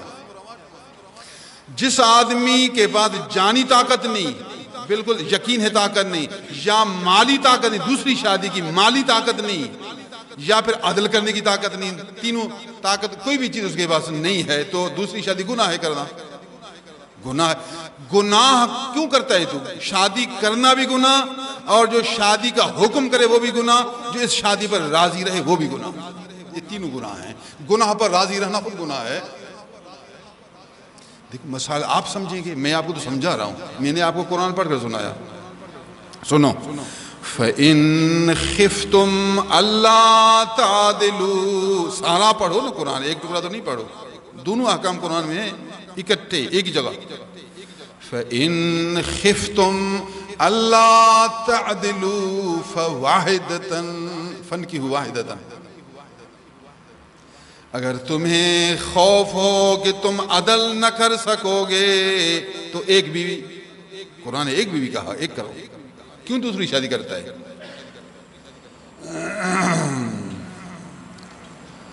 او ما ملکت ایمانکم، ایک بیوی کرو یا باندیاں ہوں، بیوی کے ساتھ باندیاں، نکاح نہیں ہوتا، صحبت کی اجازت ہے، پہلے زمانے میں باندیاں ہوتی تھیں۔ آگے سنو، ذالک ادنا اللہ تعولوا، ذالک ادنا اللہ تعولوا، ایک بیوی لینا بہت قریب ہے اس بات کے کہ تم ظلم سے بچو۔ ظلم سے بچنا چاہتے تو ایک بیوی کرو، یہ اچھا ہے، ایک بیوی کرنا اچھا ہے، کیونکہ آپ اس سے ظلم سے بچو گے۔ عدل نہ کرنے سے بچو گے. عدل نہ کرنا یا ظلم کرنا ایک بات ہے. عدل نہ کرنے سے بچنے کا طریقہ ایک بیوی ہے. اگر تجھے بھروسہ نہیں نفس پر, تجھے اعتماد نہیں, یہ نفس میرا بڑا دشمن ہے یار, یہ مجھے عدل نہیں کرائے گا, یہ بڑا ظالم ہے, مجھے ادھر ادھر پھیرتا ہے, اب بھی میرے قبضے میں نہیں ہے, مجھے ادھر ادھر پھراتا ہے, تو پھر کہاں مجھے یہ چھوڑے گا. نفس میرا غالب ہے, نفس مجھے چھوڑنے والا نہیں, میں نفس کا تابع ہوں, غلام بن چکا ہوں. تو پھر ایک بیوی کرو, ایک بیوی. پھر اس کی تعریف کی, ایک بیوی کی اللہ نے تعریف کی, ایک بیوی کی تعریف کی. ذالک ای واحدہ, ذالک ادنا اللہ تعولو, ان مصدریہ ہے, لا تعولو من عدم اول, من عدم ظلم, عدم ظلم, ظلم نہ کرنے کے قریب یہ ایک بیوی ہے. ایک بیوی کا شادی کرنا ظلم نہ کرنے کے قریب ہے. تعریف کر دی ایک شادی کی, اللہ نے تعریف کر دی. احتیاط اسی میں ہے, اچھا طریقہ یہی ہے. ہمارے زمانے میں حیران ہوں, لوگ دوسری شادی کرتے عدل نہیں کرتے. کوئی مسلمان ایسے کر سکتا ہے کہ دو بیویاں لے اور عدل نہ کرے؟ سبحان اللہ. سارا قرآن سمجھو نا, یہ قرآن کی جو میں آپ کو تعریف کر رہا ہوں, قرآن کی فضیلت بیان کر رہا ہوں, قرآن کی کرامت آپ کو بیان کر رہا ہوں, قرآن سمجھو بھی تو صحیح. ابھی ایک پوسٹ آئی موبائل میں, آج کل گروپ نکلے ہیں, اس نے بہت سی باتیں غلط لکھی. اس نے زیادہ شادیوں کی تعریف لکھی لیکن غلط لکھا. اب میں کس کو سمجھاؤں؟ میرا گروپ نہیں تھا, میرا گروپ ہوتا تو میں بات کرتا, کسی دوسرے کا گروپ تھا. اب دوسروں کے گروپ میں کیا بات کروں؟ ٹائم نہیں ہے, مجھے ایک مجبوری ہے, ٹائم نہیں, گروپ بھی دوسروں کا ذمہ دار میں نہیں ہوں. بس کبھی کبھی نظر پڑتی دیکھ لیتا ہوں, تھا خلاف شرع. آج کل حالت یہ ہے, لوگوں کے پاس قرآن پر مہارت نہیں ہوتی. ایک ٹکڑا جانتے ہیں وہ بھی آدھا, پھر کہتے ہیں مفسر قرآن بن گئے. جانتے ہیں دولت, پھر کہتے ہیں مفسر قرآن بن گئے. اللہ کا بندہ مفسر قرآن بننا کوئی آسان کام تو نہیں. اس کے لیے تو بڑی مہارت کی ضرورت ہے, پورے قرآن سمجھنے کی ضرورت ہے. تجھے اتنا بڑا مسئلہ کا پتہ نہیں چلا اور اتنا غلط لکھا. دیکھیے میں آپ کو سارا قرآن کیسے سمجھا رہا ہوں. پہلا حصہ بھی سمجھایا, دوسرا حصہ بھی سمجھایا. تو پھر اب اس قاعدہ سے عام آدمی اپنے آپ کو بڑے عالم پرہیزگار پر قیاس نہ کرے. اللہ کا بندہ, آپ کا حکم اور ہے, کیونکہ آپ کے اندر وہ طاقت نہیں عدل کرنے کی. اور عالم پرہیزگار پر جس نے بڑی محنت کی ہے اپنے نفس پر, نفس کو کنٹرول میں رکھا ہے, ایک تو عالم ہے, نمبر 2 پرہیزگار ہے, نفس کو اس نے تابع بنایا ہے, تو اس آدمی کے لیے دوسری تیسری شادی کی اجازت ہے, بلکہ ثواب ہے, درجہ اس کا بڑھے گا. تیرے لیے گناہ ہے, اس کے لیے ثواب ہے, فرق ہے. ہر آدمی کا حکم علیحدہ ہے, اس کا حکم علیحدہ, اس کا حکم علیحدہ. یہ شریعت ہے اور یہ قرآن و سنت کی تربیت ہے. آپ کو ایک اور مسئلہ بھی سناؤں, آپ کی سمجھ میں آئے یا نہ آئے. علاقہ میں ایک بہت بڑا عالم ہے, قرآن, حدیث, فقہ, عقائد پر مہارت رکھتا ہے, پھر نیکوکار ہے, بعمل نیکوکار ہے, پرہیزگار ہے. تو اس علاقہ والے لوگوں پر شرعاً فرض ہے کہ اس عالم کا پورا خرچہ ادا کریں. روٹی کا خرچہ, پانی کا خرچہ, گھر کا خرچہ, ہمارے زمانے میں بجلی کا خرچہ, گیس کا خرچہ, یہ پورے گھر کا خرچہ اس علاقہ کے جتنے رہائش پذیر آدمی ہیں, چونکہ وہ عالم ہے اور واقعی ماہر عالم ہے اور پھر پرہیزگار بھی ہے, نیکوکار بھی ہے, تو اس عالم کا خرچہ آپ ادا کریں گے. وہ لوگوں کی خدمت, وہ تعلیم دے گا, لوگوں کو سبق پڑھائے گا, نصیحت کرے گا, نبی کے اس ورثہ کی اشاعت کرے گا. اس علاقہ والوں پر شرعاً فرض ہوگا کہ سب کچھ وہ اس کے گھر کا پورا خرچہ ادا کرے. فرض ہے, فقہاء نے لکھا. آپ کی وہ خدمت کر رہا ہے تو آپ پر لازم ہے آپ اس کی خدمت کریں. جب وہ شادی کرے, اس کا دل چاہتا ہے شادی کرے, تو بیوی کا مہر, بیوی کا خرچہ سارے لوگوں پر لازم. پھر بچے پیدا ہوں گے, چھوٹے بچے جتنے ہیں, 3 بچے 5 بچے, جب تک بچے چھوٹے ہیں, نابالغ ہیں, ان سب بچوں کا خرچہ ان لوگوں پر لازم. عالم دین ہے، اس کو اللہ نے جانی توفیق دی ہے۔ نمبر 2، عدل والی توفیق بھی دی ہے۔ مال میں صرف وہ پہلے تو صرف اپنے جسم بچوں کے لیے وہ لوگ دیتے تھے، اس کو شوق ہوا کہ میں دوسری شادی کروں، تو اس نے اپنے دوستوں سے مشورہ کیا کہ میرا دل چاہتا ہے کہ میں دوسری شادی کروں۔ سب عوام کو چاہیے کہ لبیک سی ہم حاضر ہیں، شادی دوسری کرو، مہر بھی ہم دیں گے، خرچہ بھی ہم دیں گے۔ لوگوں کو یہ حق حاصل نہیں کہ اس کو دوسری شادی سے روکیں گے تو گناہگار ہوں گے۔ دوسری شادی کا اس کو شریعت میں اجازت ہے، شریعت نے اجازت دی، شادی کرے گا، عوام پر فرض ہوگا خرچہ دینا، کیونکہ عالم کی قدر آپ پر کرنا ہے، آپ پر لازم ہے۔ تیسری شادی کا ارادہ کرے، پھر تیسری کا خرچہ بھی عوام پر لازم ہے۔ چوتھی شادی کرے، اس کا خرچہ بھی عوام پر لازم ہے۔ 4 بیویوں کی شریعت میں اس کو اجازت ہے، اور سب کا خرچہ عوام اپنی طرف سے دیں گے۔ اگر نہ دیں گے تو گنہگار ہوں گے۔ کس نے لکھا؟ شامی نے لکھا، عالمگیری نے لکھا، بحر رائق نے لکھا، کتب فقہ میں موجود ہے۔ فرمایا یہ عالم دین کی قدر ہے، اللہ نے اس کو اجازت دی، صرف مال کی کمی ہے تو مال کا خرچہ یہ سارے عوام دیں گے، تاکہ عالم دین کا جو منشا ہے وہ بھی پورا ہو اور اس کا جو خرچہ ہے وہ اسی طریقے سے پورا ہو۔ لیکن یہ بات عوام کی سمجھ میں کہاں آئے گا؟ ہاں، اس کی سمجھ میں آئے گا جو عالم کی قدر کریں گے، جس کے دل میں علم کی قدر ہے، جس کے دل میں علماء کی قدر ہے، جو علماء کو شرف کو جانتے ہیں، تو وہ کہتے سبحان اللہ، ہم تو ہمیشہ اس فکر میں تھے کس طریقے سے ہم زیادہ خدمت کریں۔ ہمارے زمانے میں عوام تو نہیں دیتے، اگر اللہ نے کسی عالم کو اپنی ذات کا مال دے پھر بھی وہ حیران ہوتے ہیں کہ علماء شادی کیوں کرتے ہیں۔ ان کو ایک وسوسہ پیدا ہوتا ہے، ان کو شریعت کا پتہ نہیں۔ اس لیے میں آپ کو شریعت سمجھا رہا ہوں، آپ کو علم سمجھا رہا ہوں، سارے مسائل کسی درجے میں میں نے آپ کو سمجھا ہے۔ اللہ سبحان اللہ۔ اس حدیث مبارک سے معلوم ہوا کہ قرآن مجید اللہ کی سچی کتاب ہے۔ اس قرآن کو سچا سمجھیں گے، اس کے احکامات کو سمجھیں گے، تعلیمات کو سمجھیں گے۔ اگر قرآن سے آپ سچے بنیں گے، رب تعالیٰ تجھے خود بخود چلائے گا۔ خدا جو سنبھالتا ہے پھر اپنے بندوں کو حکم کرے گا کہ یہ عالم ہے، باعمل ہے، یہ میرا ہے، اس کے آپ حق پورے کریں۔ الحمدللہ لوگ خدمت کرتے ہیں، ایسا نہیں ہے۔ اب بھی جو پرہیزگار عالم پرہیزگار ہو، اللہ تعالیٰ غیب سے ان کے دل میں ڈالتا ہے، وہ سارا خدمت کرتے رہتے ہیں، کام ہوتا رہتا ہے۔ سبحان اللہ۔ شیطان تو جلتا رہا، اے شیطان تو جلتا رہا، جو نبی کے در کے غلام ہیں، اے نبی کے در کا غلام تو بڑھتا رہا، شیطان تو جلتا رہا۔ اے نبی کا عاشق تو ایسے بزرگان دین کی خدمت کرتا رہا اور جنت میں بڑے بڑے مقامات میں چڑھتا رہا۔ سبحان اللہ۔ اس حدیث مبارک سے معلوم ہوا کہ اللہ والے قبر میں بھی زندہ ہیں۔ اب دیکھیے، وہ بیچارہ خیمے میں ہے اور قبر کے اندر سے سن رہا ہے، وہ پڑھ رہا ہے۔ حضور نے نہیں فرمایا کہ آپ کیسی بات کرتے ہو، جھوٹ بولتے ہو، استغفر اللہ، کیسے ہو سکتے؟ وہ مر گیا، مٹی میں ملیا میٹ ہوا، وہ تو ذرا ذرا ہوا، اب وہ زندہ بھی ہے، قرآن بھی پڑھتا ہے۔ حضور نے نہیں فرمایا، فرمایا سبحان اللہ، بے شک بے شک قرآن حق ہے، اور جو قرآن سے محبت کرے گا قبر میں بھی زندہ رہے گا، قبر میں قرآن پڑھے گا۔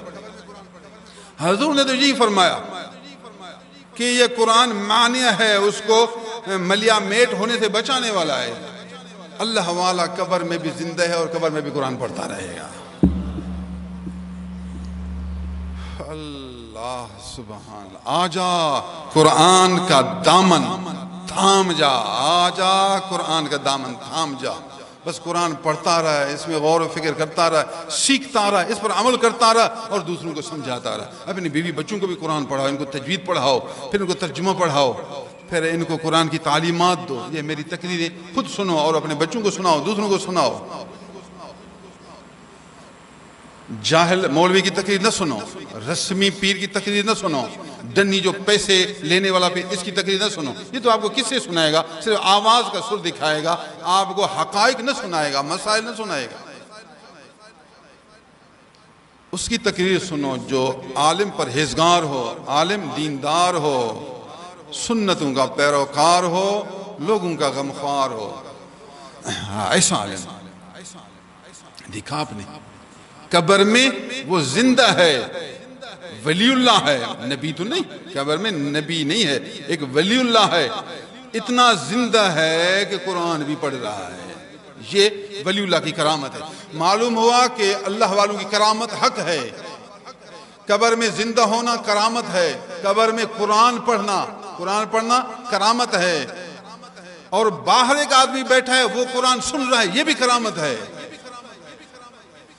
ولایت کی حقانیت کی علامت ہے، وہ باہر خیمے میں ہے اور قرآن سن رہا ہے۔ بھئی کیسے سن رہا ہے؟ یہ بھی بطری کرامت سن رہا ہے۔ قبر والا اگرچہ پڑھے، باہر والا کوئی نہیں سنتا۔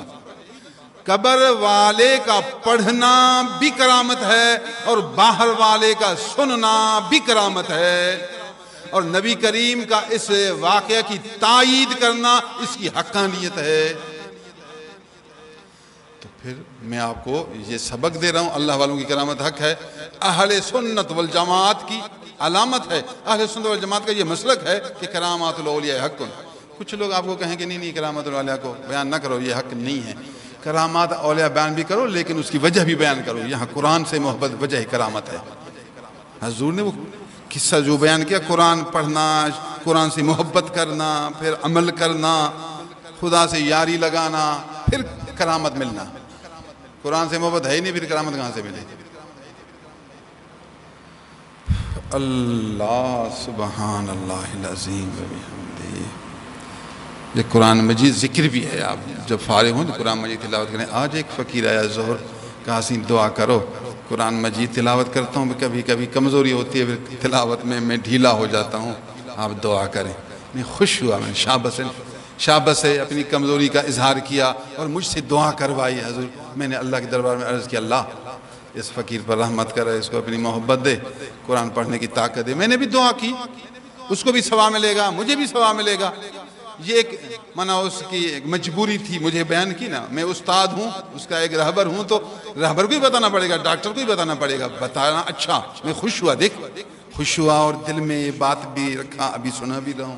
آپ بتائیں نا آپ کو یہ، اور دکھوں کے ساتھ بڑا دکھ تو یہ ہے کہ صحیح کمزور ہو گیا ہوں تلاوت میں، کمزور ہو گیا ہوں مراقبہ میں، کمزور ہو گیا ہوں عبادت میں، کمزور ہو گیا ہوں اتباع سنت میں، اب کمزور ہو گیا ہوں ماہانہ اجتماع کی شرکت میں۔ حضور پہلے مجھے جذبہ ہوتا تھا، ابھی تھوڑا ڈھیلا ہو گیا ہوں۔ کیوں بھائی ڈھیلا ہو گیا ہے؟ یہ یاری سبحان اللہ۔ بتاؤں آپ کو، سب سے اچھا یار، اچھا دوست، اچھا ساتھی، اس سے بڑھ کر اور کوئی دوست نہیں، اس سے بڑھ کر اور کوئی آپ کا دوست نہیں۔ بتاؤں، قرآن۔ حسن اولئک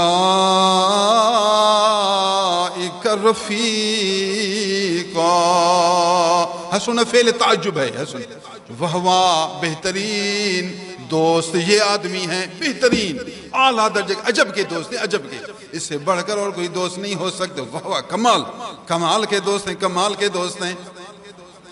حسن اولئک رفیقا، رفیق آسان لفظ کا، رفیق منا دوست ہے نا، جب ٹائم ملے اس کے ساتھ بیٹھو، یاری اس سے، بس کچھ کھلاؤ اس کو، پلاؤ اس کو، کھاؤ اس سے، پیو اس سے، یاری کرو، اٹھو بیٹھو، دیکھو اس کو، فون اس کو کرو، تعریف اس کی کرو، دعوت اس کو کرو، یار بناؤ ان کو قرآن یاد کرو۔ کون ہے؟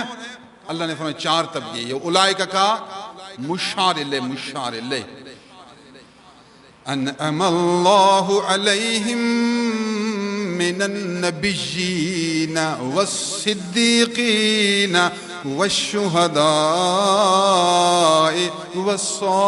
والصالحین۔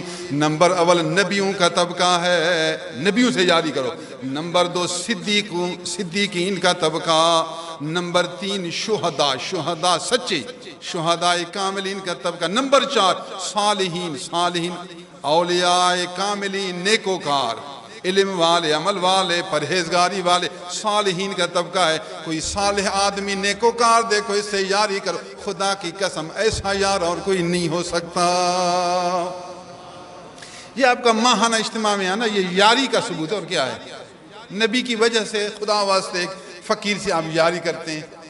اس دفعہ پتہ نہیں کیا ہوا، مجھے آپ لوگوں کا اداس بہت تھا، میں نے کہا پتہ نہیں ماہانہ اجتماع نے دیر کی ہے یا کیا ہوا ہے، دوست آئے میں ان کا دیدار کروں، دوستوں کو دیکھتا ہوں خوش ہوتا ہوں۔ موبائل خالی ہوتا ہے اس کو پھر چارج کرتے ہیں، چارج اس کا کم ہو گیا ہے، پھر اس کو 2 گھنٹے لگاتے ہیں بجلی میں ہے آگ، وہ چارجر میں اس کو لگاتے ہیں، پھر وہ نمبر اس کے بڑھتے بڑھتے فل ہوتا ہے نا، پھر کچھ وقت چلتا ہے۔ فقیرو آپ کی زیارت میری اس اندر والے بیٹری کی چارج ہے۔ ہاں، اور آپ کے لیے مجھے امید ہے ماہانہ اجتماع، یہ آپ کے دل والی بیٹری جو اللہ تعالیٰ سے ہم کلام ہو، اس فون سے جو ہم بات کرتے ہیں دل والے فون، اس فون کی یہ چارج ہے ماہانہ اجتماع کی شرکت۔ ماہانہ اجتماع میں آئیں گے، ہم قرآن حدیث کی باتیں سنائیں گے، پیار کی باتیں، نبی کے صحابہ کی باتیں، حضور کی باتیں، اسلام کی باتیں سنائیں گے، قرآن و سنت کی باتیں سنائیں گے، تو ہمارا یہ دل چارج ہوگا، اپنے رب سے پھر یاری میں تکڑے ہو جائیں گے، کچھ وقت چلیں گے۔ ہاں، پہلے فل ہوتا ہے، پھر آہستہ آہستہ کم ہوگا۔ اس کو زیرو نہیں کرنا، زیرو کرنے سے نا یہ بیٹری خراب ہوتی ہے۔ کہتے ہیں اس میں کچھ ہو۔ 15 پر آتا ہے، وہ نشان کرتا ہے، 15 کے بعد وہ نشان لگتا ہے کہ بیٹری کو چارج کرو، کم ہو گیا 15 جب بچے نا اس میں 15% تو پھر پتہ نہیں اس میں ایک نشان آتا ہے، وہ ہوشیار کرتا ہے کہ اب خالی، اب دیر نہ کرو، اس کو چارج کرو۔ کہتے ہیں کہ زیادہ اس کو پھر نہ چھوڑو، یہ اندر جو بیٹری ہے نا وہ کمزور ہوتی ہے، چونکہ اس میں چارج نہیں نا، جب خالی ہوا تو پھر بیٹری جلدی جل جائے گی، ختم ہو جائے گی۔ جب سمجھو کمزوری ہے تو فوراً اللہ کے ذکر میں مشغول ہو جاؤ۔ کمزوری ہے ذکر والوں کی صحبت میں آ جاؤ، کمزوری ہے تو یاروں کی یاروں میں آ جاؤ، تو یاری میں بہاری ہے۔ عجیب آیت، فَأُولَٰئِكَ مَعَ الَّذِينَ أَنْعَمَ اللَّهُ عَلَيْهِمْ من النبيين والصديقين والشهداء والصالحين وحسن أولئك رفيقا۔ بہت زیادہ یار، بہترین ساتھی، بہترین سنگت، یہ 4 طبقہ کے لوگ۔ نبی ملے تو سبحان اللہ، اگر نبی میسر نہ ہو تو پھر صدیق، اگر صدیق میسر نہ ہو تو شہداء نے آخری صالحین، بس صالحین سے نیچے اور کوئی درجہ نہیں۔ صالحین کی صحبت اختیار کرو، صحبت صالح ترا صالح کناد، صحبت طالح ترا طالح کناد۔ آپ کو لوگ کہیں گے یار کیوں جاتے ہو، یہ رحیم آباد کیوں جاتے ہو؟ اس کو کہو اللہ نے جن کی یاری کو حسن نہ کہا، پھر کیوں ہم اس حسن کو نہ لیں؟ قرآن تعریف کرتا ہے حسن اولئک رفیقا۔ یار میں ادھر جاتا نہیں، مجھے پھر مزہ نہیں آتا، اگر میں رحیم آباد نہ جاؤں، اس صالحین کی مجلس میں نہ بیٹھوں نا، میں بے قرار رہتا ہوں، مجھے اندر میں سے پریشانی پیدا ہوتی ہے۔ جاتا ہوں یار، پھر مجھے سکون ملتا ہے، پورا مہینہ میرا اچھا گزرتا ہے۔ اللہ آپ کو شاد رکھے، اللہ آپ کو آباد رکھے، دین میں بڑھائے، دنیا میں بڑھائے۔ میں نے آپ کو وہ 2 حدیثیں سنائیں، بڑی 2 حدیثیں، دونوں میں کرامت بھی ہے، قرآن کی حقانیت بھی ہے، اللہ والوں کی منقبت بھی ہے۔ میں نے بیچ میں اور بہت سی باتیں بھی آپ کو سمجھائی ہیں۔ اللہ کا ذکر بہت کریں، مراقبہ کیا کریں، مراقبہ، اور فرض نماز کی پابندی کریں۔ نماز کا وقت آیا کبھی آپ سے نماز نہ چھوٹے، نیند میں آ گئے، مجبوری آ گئی، پھر بعد میں قضا کریں، چھوڑیں نہیں۔ آج کل آخر زمانے حالات عجیب ہیں، ایسی مجبوریاں آتی ہیں، آدمی واقعی مجبور بھی ہو جاتے ہیں۔ اب ڈرائیور ہے، بیچ میں وہ گاڑی چلا رہا ہے، اتنا رش ہے، پھنس گیا، اب کیا کرے بیچارہ؟ نماز کا وقت ہے، ابھی عصر کا وقت کبھی تھوڑا ہو جاتا ہے، مغرب کا وقت تھوڑا ہو جاتا ہے، اتنا پھنس گیا، مجبور ہے، گاڑی سے نکل نہیں سکتا، حالت یہ ہے، تو یہ مجبور ضرور کہلائے گا۔ جب آگے فراغت ہو، عشاء کا وقت آ جائے، وہاں آپ مغرب بھی پڑھیں، عشاء بھی پڑھیں۔ کل مغرب نہیں چھوڑیں، کل مغرب نہیں، آج ہی عشاء کے وقت میں گھر آپ 11 بجے پہنچیں گے، رات کو 12 بجے وہاں آپ 3 رکعت مغرب پڑھیں، پھر 4 رکعت فرض عشاء پڑھیں، پھر 3 رکعت وتر پڑھیں، پھر آرام کریں۔ شیطان جلتا رہے گا اور اللہ والوں کی یاری کا فیض ابھرتا رہے گا۔ ایسا نہ ہو کہ شیطان آپ پر غالب ہو، پھر آپ کی نماز بالکل ختم نہیں۔ نماز فرض کی پابندی کریں، آپ سے فرض نماز نہ چھوٹے، یہ اسلام کا رکن اعظم ہے۔ دل میں تو ایمان ہے، ظاہری سب سے بڑا کام یہ نماز ہے۔ نماز کے بعد حلال روزی میں محنت کرنا ہے۔ فقیروں محنت کرو، ہم آپ کو یہ نہیں کہیں کہ صرف کونے میں بیٹھ کر عبادت کرو، حلال روزی کماؤ۔ نماز کے بعد آپ کے لیے سب سے بڑا کام حلال روزی میں محنت کرنا ہے۔ دانائی اختیار کرو، اٹکل کرو، سوچو، تجربات اختیار کرو، مشورے لو، حلال روزی کماؤ، یہ اللہ کی نعمت سمجھو۔ چوتھا تیز ایمان، پھر نماز، پھر حلال روزی۔ چوتھا کام مال صحیح جگہ خرچ کرو، یہ آپ کی ذمہ داری ہے۔ مال پیسہ تو آیا ادھر خرچ ادھر خرچ، بس اللہ کا بندہ صحیح جگہ خرچ کر۔ بیوی کو کھانا کھلانا، چھوٹے بچوں کو کھانا کھلانا اور خود کھانا، یہ اپنی ذمہ داری ہے۔ درمیان طریقے میں قرض پر لیا اور ادھار میں ضرور وہ پیسے کو زیادہ لے گا، پھر بعد میں دیا۔ بھی آپ ایک آدمی نے کہا جی ہر مہینے میں 3000 زیادہ بھرتا ہوں، وہ مجھے شکایت کی، میں نے کہا آپ سامان ادھار لیتے ہیں یا نقد؟ اس نے کہا جی ادھار۔ میں نے کہا آپ کی تنخواہ ہے 40,000 نوکری ہے آپ کی، سرکاری ملازمت ہے، نوکری 40,000 آپ کی تنخواہ ہے، آپ ادھار کیوں لیتے ہیں؟ کہتے تھے کیا کریں، بس پیسے ختم ہو جاتے ہیں۔ میں نے کہا وہ تو پھر آپ کو ضرور مہنگا دے گا، آخر آپ ابھی پیسے نہیں۔ ہاں جی مہنگا دیتا ہے، نقد لوں نا وہ تھوڑا سستا ملتا ہے، یہ ادھار مانگ، ہر مہینے پیسے دیتا ہوں اس کو، پیسے پک دیتا ہوں، ہر مہینے دیتا ہوں، تنخواہ ملتی دیتا ہوں ادھر، پہلے پیسے ختم پھر ادھار شروع۔ میں نے کہا ابھی آپ حساب کرو کہ آپ کو ادھار میں کتنا وہ زیادہ دے گا۔ انہوں نے کہا ایک دن میں نے حساب کیا، میں نے بھی سوچا حساب کیا، 3000 اس کو زیادہ دیتا ہوں، اگر نقد لوں تو میرے 3000 ہر مہینے بچیں گے۔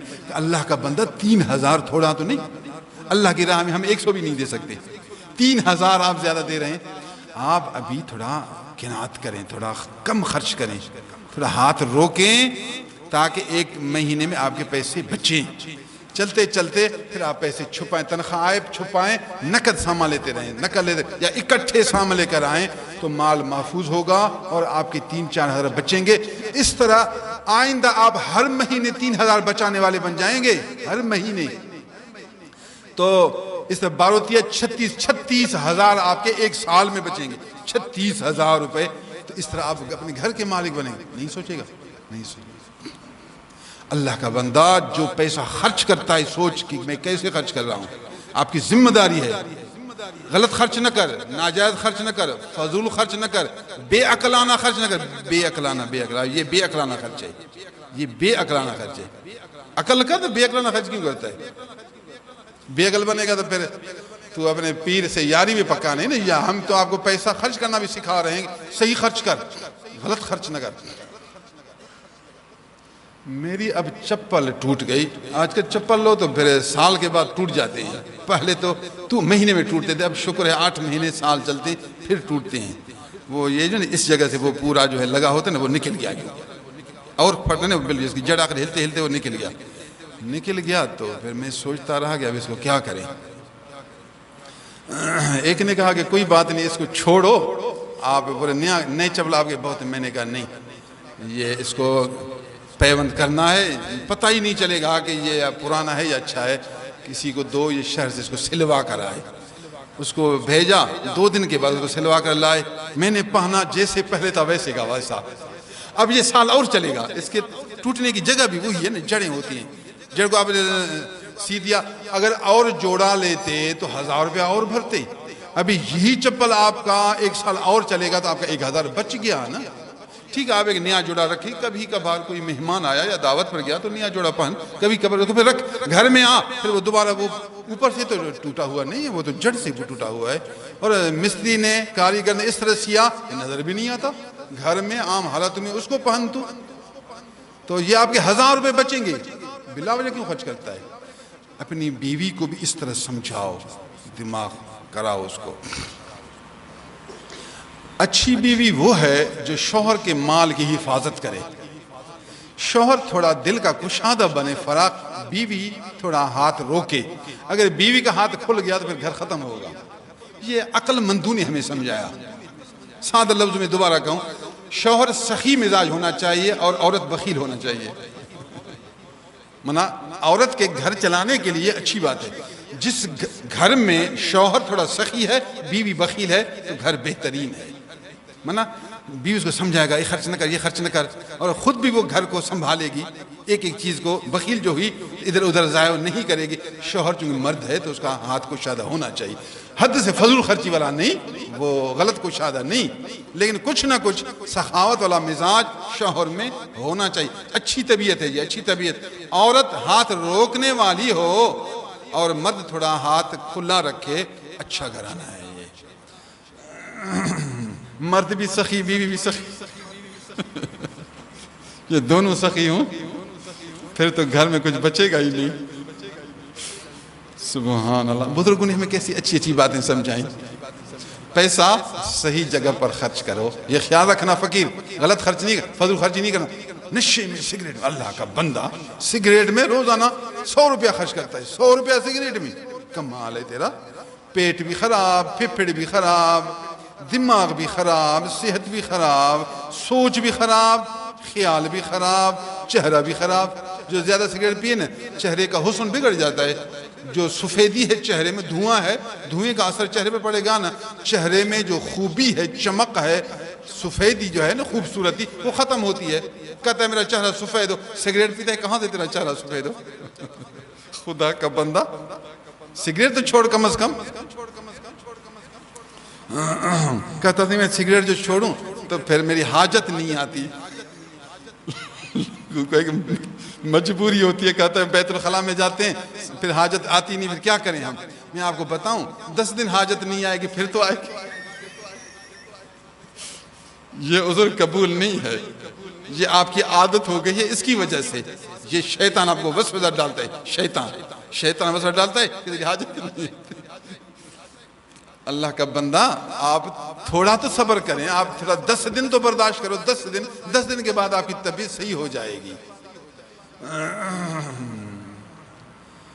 اللہ، مال صحیح جگہ خرچ کرو، کسی کامل پیر، عالم با عمل پرہیزگار، اس کی بیعت کرو۔ اگر آپ کا پیر کوئی نہیں تو پھر آپ کا پیر شیطان ہے، وہ آپ کو رہنمائی کرے گا، آپ کو وسوسے ڈالے گا، آپ کو سیدھی راہ سے، دین دنیا دونوں سے دبا کر بیٹھے گا۔ کامل پیر، رسمی پیر نہ، جاہل پیر نہ، خلاف شرع پیر نہ، کامل پیر، عالم با عمل پرہیزگار ہو، ایسے پیر کی بیعت کر۔ خود بھی بیعت ہو جا، اپنے گھر والوں کو بیعت کرا، اپنے پیر کو سال میں 1 دفعہ دعوت کرو۔ ضروری نہیں کہ روٹی کھلاؤ، روٹی نہیں، آج کل چائے کا وقت ہے، چائے پلاؤ، ایک ٹھنڈا پلاؤ، نہیں تو پانی پلاؤ، صرف کچھ بھی نہیں۔ حضرت میں نے آپ کو دعوت کی، برکت کے لیے میرے گھر آ کر دعا کر کے جائیں۔ وہ آئے گا، آپ کے گھر کو دیکھے گا، آپ کا چہرہ دیکھے گا تو نسبت پکی ہوگی، آپ ماہانہ اجتماع میں آنے میں تیز ہو جائیں گے۔ وہ توجہ فرمائے گا، آپ کو یاد زیادہ کرے گا، اس کی توجہ یاد سے آپ کے دل میں ایک نور پیدا ہوگا۔ سال میں 1 دفعہ گھر بلاؤ اور ماہانہ اجتماع میں ضرور شرکت کرو۔ اللہ ہمارے غریب، میرے پاس یہ اکثر غریب ہیں، مسکین ہیں بیچارے، مالی پریشانی ہے، رب تعالیٰ آپ کی مالی پریشانی کو دور کرے۔ ایک دوسرے کی مدد کیا کرو، ایک دوسرے کو اچھے مشورے دیا کرو، کاروبار میں راستے بتایا کرو، یوں کرو یوں کرو، ایسی 2-3 لفظ بات کرو، اچھے لفظ نکالو تاکہ اس کو کام ملے۔ آپ کا بھائی ہے، پیر بھائی ہے، اسلامی بھائی ہے، اپنے بھائیوں کو کاروبار میں مدد کرو، ایک اچھا راستہ تو دکھاؤ۔ جی آپ کو کام کرانا ہے، وہ فقیر فارغ ہے، یہ کام جانتا ہے، اس کو بلاؤ۔ دیکھ آپ نے اپنے پیر کے مرید کو یا ہمسائے کو یا محلے والے کو یاد کیا، اس کو بتایا، وہ اس کو فون کرے گا، بلائے گا، اللہ آپ کو اجر دے گا، فقیر کو کام بھی ملے گا، فقیر خوش تو آپ نے اپنے پیر کا حق پورا کیا ہے۔ وآخر دعوانا الحمدللہ رب العالمین۔